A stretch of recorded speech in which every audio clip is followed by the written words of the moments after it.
اه والله يا ابني زي ما بقول لك كده، انا مليونير في الجزائر. اه كل شهر كده يا ابني بتاع 10 20 30 مليون. تحيا الجزائر. الدينار التونسي أقوى عملة في إفريقيا. مستويات قياسية يسجلها سعر صرف الدينار الجزائري مقابل الدولار. مثلا لما الدينار اليوم نقولوا راه يدير 140 دولار. سعر الدينار كارثة. الأورو البارح قالوا لي 27 وزيادة، 27 و50 وشحال. ما يحبونيش عمي صالح. شكون ما يحبكش؟ ذكر صندوق النقد الدولي حذر من طبع الدينار في الجزائر. روح شوفك عندهم واحد الارتيكل، صندوق النقد الدولي عنده ارتيكل حذر من الطبع الفاحش للدينار في الجزائر. شويه خرج عيش حياتك، دوش دير الريحه.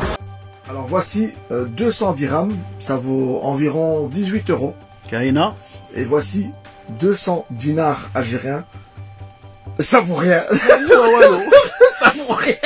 الانسان راه ينشر فكره الدينار طايح وعلاش الدينار تاعنا هابط، هو ما على بالوش، هو قالوا له قول. لن تكون له قيمة إلا إذا انفتحنا على العالم. الدينار لن تكون له قيمة إلا إذا أصبحنا نصدر تصديرا واسعا، عوض أن نبقى دائما نرتكز على البترول. الأوان أن ننوع اقتصادنا. ألف مبروك للجزائريين والعم تبون، وشكرا على الإنجاز العظيم تبون. فعلا الوعود تاعك كما قلتها تحققت.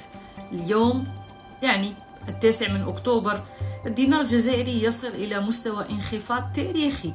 يا أخي مسلم، سمعت الجزائر رواتبهم 200 دولار، كيف الناس عايشين على هذا المبلغ؟ هذه سو ريبريزونت اون الجيري 20,000 دينار، 2 مليون. Bonsoir madame. S'il vous plaît, est-ce que je peux savoir combien ça vaut s'il vous plaît? Bonsoir, on prend pas ce billet monsieur. Vous le connaissez? Non, je connais pas monsieur. C'est du dinar algérien. On fait pas le dinar algérien. انا 50 و5 تاع 5000 600 600 تاع مليون تاع 5000. الدينار الجزائري كان يسوى 1 اورو ب 19 ب 190. تحيا الجزائر. الجزائر ما تخدم والو، الجزائر ما تنتج والو كدولة. العائدات ديالها 99% ولا 99 من المدخول تاع الجزائر من الغاز والبترول وكدايا. انت اللي ما راك داير والو خويا العزيز، انت اللي ما تخدم والو. انت نروح نشوفوا فيت فيه بعض المستثمرين بعد ما بدات تروح شويه البيروقراطيه، والدوله راهي تدعم في هذوما اللي محبين يخدموا تو سامبلومون. الاعمده الحديديه من مستورد الاعمده الحديديه من ايطاليا الى صانع لها بالتاجيلات.